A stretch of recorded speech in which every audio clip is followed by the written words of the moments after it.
Magandang araw sa inyong lahat mga bro. So ngayon araw po ay home service tayo. Meron tayong gagawin na Rouser 180. So ang issue nito, ang problema nito mga bro ay yan.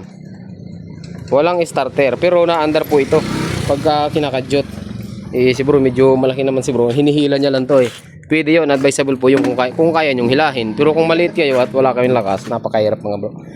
So home service pala tayo ngayon mga bro sa Barangay Poblacion, Magdalena, Laguna. Okay, so ito troubleshoot natin kung ano yung naging problema nito. So bago natin umpisahan, yung mga bago pa lang dito sa ating channel, huwag niyo pong kalimutan mag-subscribe and hit the notification bell para po palagi kayong updated tuwing mag-upload po tayo ng mga panibagong tutorial. Tara!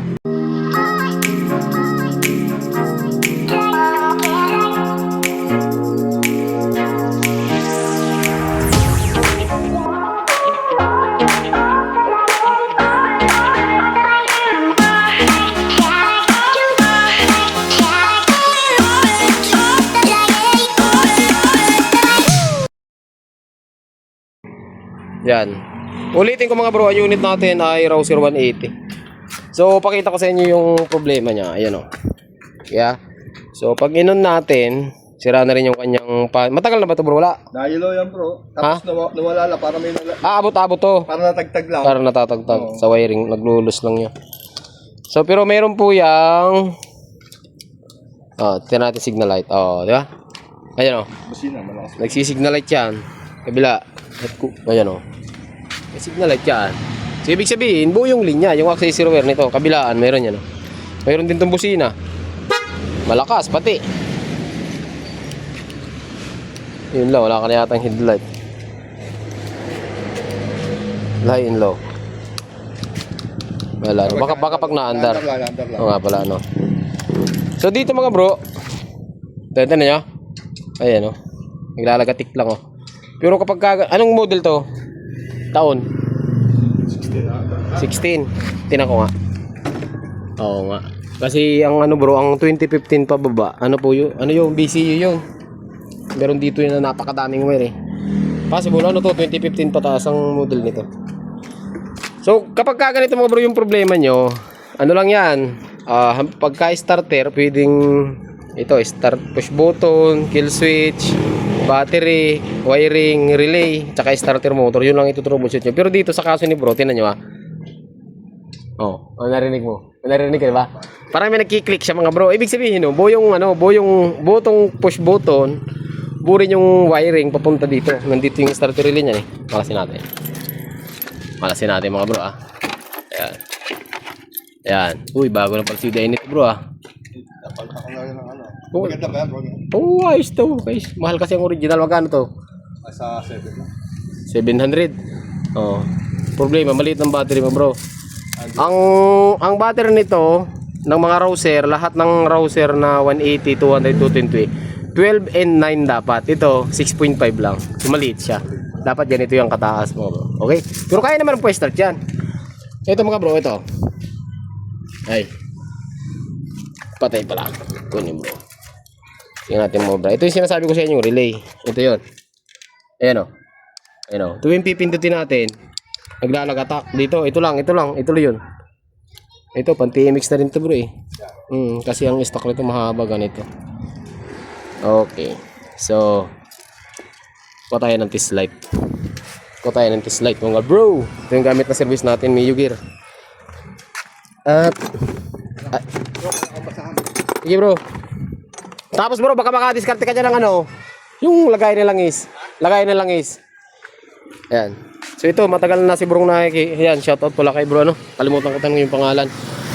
So matagal na si bro nagtatanong sa atin magpapaservice. Actually kahapon dapat, kaso may ginawa tayo sa Liliw. Ang problema, isa lang kausap kong 135, marami yung sumabay, 3. So hindi ko na si bro napuntahan. Ayan.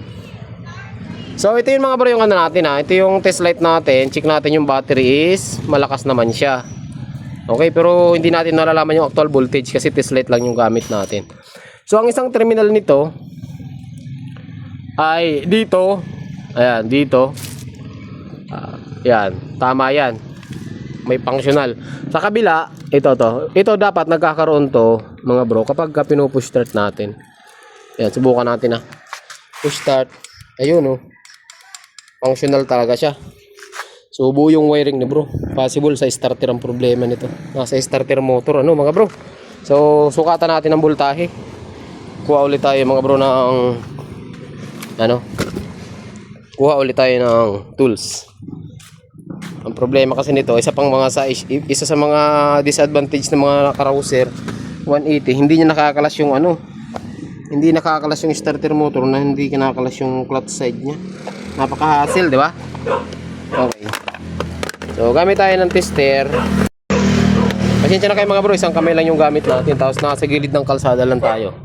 Kaya medyo maingay po talaga. Alright. So, set natin to sa DC, direct current. Kasi kung 11 volts lang yung battery natin, hindi talaga siya makakapagpa-start. Pero kung 12.5 pataas, maganda to. Ay, balik. Ha? Okay na yan. Yung isa na yan. Test natin ha. Patay, sira na yata yung tester ko ah.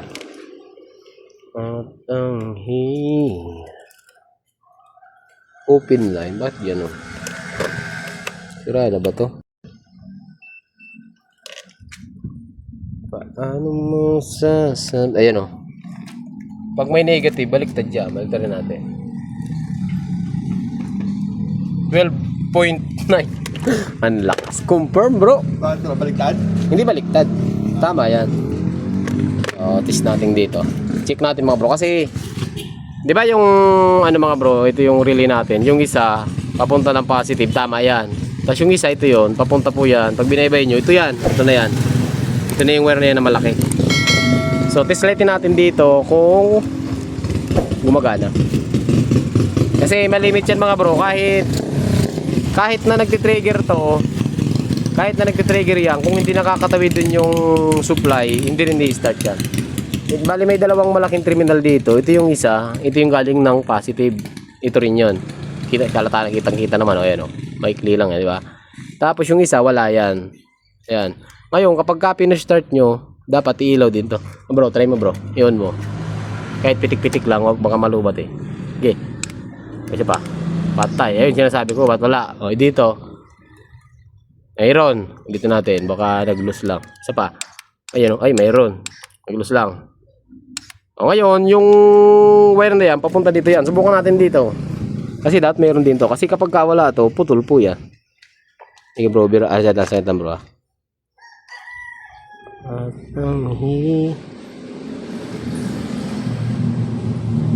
Ay. Okay. Start. Ayun. Taktay nga ni. May rubo ang wiring nito bro. Starter ang problema nito. Pwedeng carbon na siya. Hindi durog ang magnet. Okay, so. May carbon plus ako doon. Ha? Meron. Di maganda. Ay, mas maganda yun. Kasi kung wala bro, mako-convert naman natin to. Pero kung mayroon ka, much better po yan. So, ngayon, ang gagawin natin dyan mga bro, kalasin po natin to, no? Kakalasin natin to. Kasi yung starter motor nito, hindi natin matatanggal hanggat hindi natin kinakalas tong side na to. Alright, so umpisa na natin. Hindi ko muna bibidyohan ha, kasi mahaba na yung video natin. Yan mga bro, so update tayo ano. So bali kinalas natin yung gilid niya. Ulitin ko, hindi nyo makakalas yung starter motor nito hanggat hindi nyo tinatanggal yung clutch cover niya. Kasi ito, nakatornilyo yan. Ayan o. Nakatornilyo yan. Ibahin nyo yung mga Rouser na 180 mga bro sa ibang mga motor na napakadali tanggalin yung starter. Isa ito sa pangit sa Rouser 180 ah. Yung 135, 160, 150, NS125, ano pa ba? RS200, NS200, walang problema. Yung 180, 200 at 220, ganito po itsura nila. Kalas starter, kalas clutch. Dito, kinalas din natin yung starter. Ngayon, confirm mga bro, ubos yung kanyang carbon brush. Alright? Ubos. Tsaka sunog na sunog siya, oh. Amoy sunog. So, ang gawin natin dito ay linisan muna natin. Linisan muna natin to. Tapos, ibalik natin mamaya kung ano mangyayari dito. Kasi malakas naman yung battery ni brother, eh. Alright, so, linisan ko muna mga bro. Mamaya balikan ko kayo. Update tayo mga bro dito sa ginagawa natin. So bali na ikibit na natin yung crankcase. So meron akong mga bro natuklasan. Ngayon ko lang ito na-encounter ano. Kasi malimit tayo magkalas ng starter motor Itong starter motor nito ni bro, putol na yung mga ano sa loob, yung mga winding ba? Yung mga wire, 'di ba? Mayroon tayong mga tanso na nakapulipot dun sa commutator natin. Yung pinaka-armature natin, may mga putol na. Pero umiikot pa yung starter motor. Tingnan niyo mga bro ha. Ano? Lagyan natin siya. Start natin. Ayun oh. Kaya niya pa magpaandar. May push start na siya mga bro. Pero ano 'yan? Putol 'yan. Ayun oh. Madami yan mga bro. Dito nagkalat yung mga wire niya no. Tapos yung ano mga bro, sablay yung nabili kasi hindi naman to nakapasok eh. Tapos yung spring niya yan oh. Hindi siya pasok. So sablay yung nabili. Bali ginawa lang natin siya ng paraan mga bro. Tapos meron ako napansin dito. Ay, nahulog pa. Meron ako napansin dito mga bro, ano siya, mabibrate. So wala sa timing yung isi-surger natin. So dito naka-timing naman yung dalawa kasi meron siyang timing dito. Dapat yung nanditong gear dapat noon nakatapat dito kasi may marking yan dyan. Tapos yung balancer natin dapat nakatapat yan dito kasi may marking din yan. Ang hindi natin nakita yung scissor gear, yun yung gear na plastic, yung plastic na gear nandito yan. Yun naman yung kumukontra dun sa clutch at saka dun sa balancer. Yun yung connection, kumbaga yun yung gearing. Yun ang hindi natin nakita. Pero pagka ganitong tunog mga bro, ayan o, naka-minor, hawakan nyo lang dito. Ayan o, malakas ang vibrate. Ayan o, vibrate. Tapos wala yung parang nangiyaw na pusang na gano'n. Wala, diba? So ano yan mga bro, timing lang to. Tapos ito yung mga pages yung kaya bro, naka-epoxy na yung mga pagka ganito mga bro, sinabi ko naman sa inyo, kung ganitong pandikit ang gagamitin nyo, sayang lang. Ang pinaka-the-best na pandikit dyan, ang brand Beta Gray. Beta Gray ang gamitin nyo kung gusto nyo mawala yan. Kahit hindi kayo magpalit ng camshaft cap na yan, kasi ito mga bro, camshaft cap po yung cover. Kahit hindi kayo magpalit yan, pwedeng mawala yung mga tagas na yan. Ang kailangan nyo lang, Beta Gray, kakalasin nyo lahat yan. Bari, lilinisan nyo yung kabilaan, lilinisan nyo itong cover, at lilinisan nyo yung itong pinaka-head. Tapos lalagyan nyo yun ng Beta Gray kabilaan. Lahat hanggang dun. Kasi ito mga bro, itong mga 180 na to, wala naman to ditong head packing.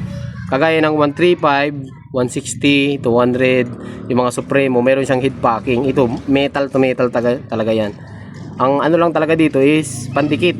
Wala yang goma or kahit papel na ano, kahit papel na nabunot mo na ba ito bro? Hindi pa. Wala, ano talaga yan? Bakal to bakal talaga yan. Kaya kailangan dyan, walang sugat at maganda yung lapat. So, yun mga bro, ulitin natin. Start.